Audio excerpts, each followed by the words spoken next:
এই একটা ভুলের কারণে তুমি ইসলাম শিক্ষায় প্লাস পাবা না। এই একটা টিপস যদি মানতে পারো তুমি আর কোনোদিন আয়াত হাদিস ভুলবা না। এইভাবে যদি আয়াত হাদিস লিখতে পারো তুমি সৃজনশীলে 10-এ 10 পাবা।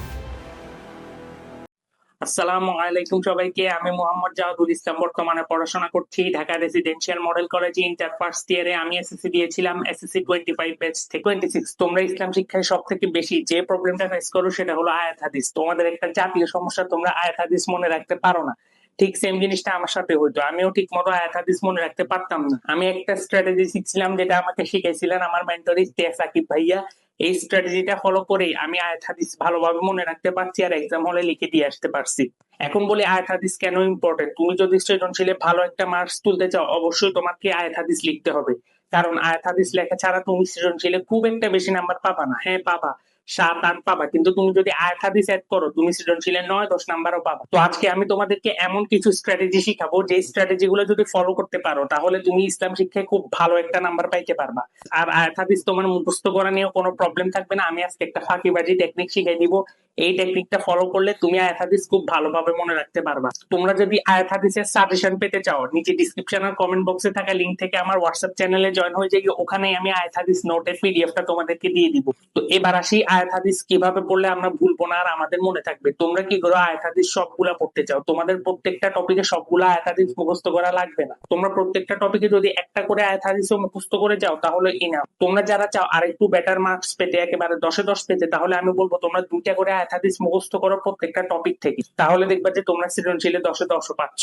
আর যারা পারবা না তোমরা একটা করে মুখস্থ করে যাও, একটা লিখলেই ইনাফ। তোমরা কি করো, সবগুলা মুখস্থ করতে যাও, এই জন্য তোমাদের কাছে কঠিন লাগে আর তোমাদের মনেও থাকে না। আরেকটা ইম্পর্টেন্ট কথা, তোমরা যারা আমার ভিডিও দেখো তারা 80% সাবস্ক্রাইব না করা ছাড়াই দেখো। আমি তোমাদের জন্য এত কষ্ট করি, লাস্ট মোমেন্টে তোমাদের জন্য এতগুলা সাজেশন দিচ্ছি, ডেইলি এতগুলা ভিডিও দিই, নিজেই আপলোড করি, নিজেই ভিডিও এডিট করি, সব আমার নিজেরই করা লাগে। তো এত কষ্টের প্রতিদান হিসেবে একটা সাবস্ক্রাইব বুঝে করতে পারবা, মানে এত ছোট বয়সে স্বার্থপর হয়ে গেল। তো তোমাদের জন্য যেহেতু এত কষ্ট করতেছি, এই কষ্টের প্রতিদান হিসেবে একটা সাবস্ক্রাইব করে দিতেই পারো। কারণ আমি তোমাদেরকে বলছিলাম আমি লাস্ট মোমেন্ট পর্যন্ত আমার সর্বোচ্চ দিয়ে তোমাদেরকে হেল্প করার ট্রাই করবো, আর আমি ওইটাই করতেছি। আমি যেহেতু তোমাদের জন্য এত কষ্ট করতেছি, এত হেল্প করতেছি, তো ওই কষ্টের প্রতিদান হিসেবে একটা সাবস্ক্রাইব করে দিও। এত ছোট বয়সে স্বার্থপর হইও না, একটা সাবস্ক্রাইব করে দিও। তোমরা কি করবা, প্রত্যেকটা আয়াত হাদিস একবার পড়বা, পড়ার পরে নিজে নিজে রিকল করার ট্রাই করবা, মানে নিজে নিজে মনে করার ট্রাই করবা বই অফ করে। তারপরে যখন দেখবা যে নিজে নিজে মনে রাখতে পারতেছো তখন 2বার লিখবা। এইভাবে করে তোমরা যদি 2-3 বার করে লেখো তোমার ওই আয়াত হাদিসটা খুব ভালোভাবে মনে থাকবে। এই জিনিসটা আমিও করছিলাম, আমার ক্ষেত্রেও কাজে দিছে।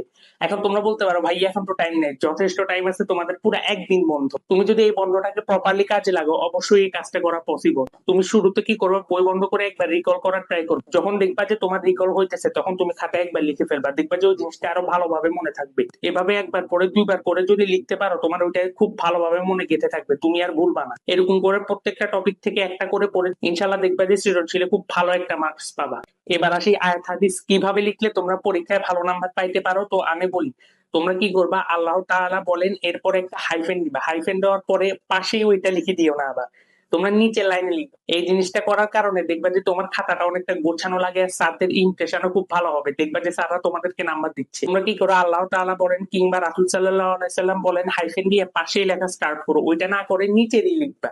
আয়াত হাদিসটা যখন নিচে দিয়ে শেষ হয় তোমরা পাশে দিয়ে ব্র্যাকেট দিয়ে রেফারেন্সটা দিয়ে দাও, কোন আয়াত বা কোন হাদিস, ওই জিনিসটা না করে ওই জিনিসটাও এক লাইন নিচে দিবা। এবারে পাশাপাশি দিতে হবে, এই জিনিসটা বাধ্যতামূলক না, একটু নিচে দিবা। এরকম করে যদি আয়াত হাদিস লেখো দেখবা যে প্রেজেন্টেশনটা অনেক সুন্দর হয়েছে, আর সাদাও তোমাদেরকে একটু ভালো নাম্বার দিবে। এখন তোমরা অনেকে বলতে পারো ভাই এর রেফারেন্স তো মনে থাকে না, কোন আয়াত বা কত নাম্বার আয়াত, তোমার যতটুকু মনে থাকে ততটুকুই দাও। যেমন কথার কথা একটা আয়াত দিলা, ওটা সূরা ইনশিরার কত নাম্বার আয়াত তো ওটা তোমার মনে নেই, তুমি জাস্ট ব্র্যাকেটে সূরা ইনশিরা লিখে দাও। আর একটা উদাহরণ দিই, যেমন কথার কথা তুমি বুখারী শরীফের একটা হাদিস দিলা, বুখারী শরীফের হাদিস নাম্বার কত সেটা মনে নেই, তুমি জাস্ট ব্র্যাকেটে বুখারী শরীফটা লিখে দাও, তাহলেও তুমি নাম্বার পাবে। এভাবে যদি তোমরা লিখতে পারো ইনশাআল্লাহ সৃজনশীলে খুব ভালো একটা নাম্বার পাবা। আর তোমরা অনেকে দেখি যে আয়াত হাদিস বানাই বানাই লেখে, এই জিনিসটা কিন্তু খুবই খারাপ, কারণ এগুলা ধর্মীয় বিষয়। কারণ তুমি যদি একটা জিনিস বানাই বানাই লেখো, ওই কথাটা কে বলছে, এটা আল্লাহ তাআলা বলছেন আর আমাদের নবী রাসূল সাল্লাল্লাহু আলাইহি সাল্লাম বলছেন। তো তুমি যদি এটা বানাই বানাই লেখো তোমার পরবর্তীতে কি হবে তুমি এবার বুঝে নিও। আমার অনেক ফ্রেন্ডস কে দেখতাম যে এগুলা বানাই বানাই লিখে অনেক গর্বের সহিত এগুলা বাইরে আসি বলতো, কিন্তু এই জিনিসটা অ্যাকচুয়ালি ঠিক না। এটা কিন্তু ধর্মের বিষয়, এটা কিন্তু যেন তেন বিষয় না, সমাজ বা বাংলা না যে তুমি বানাই বানাই লিখলে আর হয়ে গেল। এটা কিন্তু ধর্মীয় বিষয়, তোমার জিনিসটা অবশ্যই মাথায় রাখতে হবে। অবশ্যই মুখস্থ করে লিখে দিয়ে আসবা, বানাই বানাই না লেখাটাই বেটার।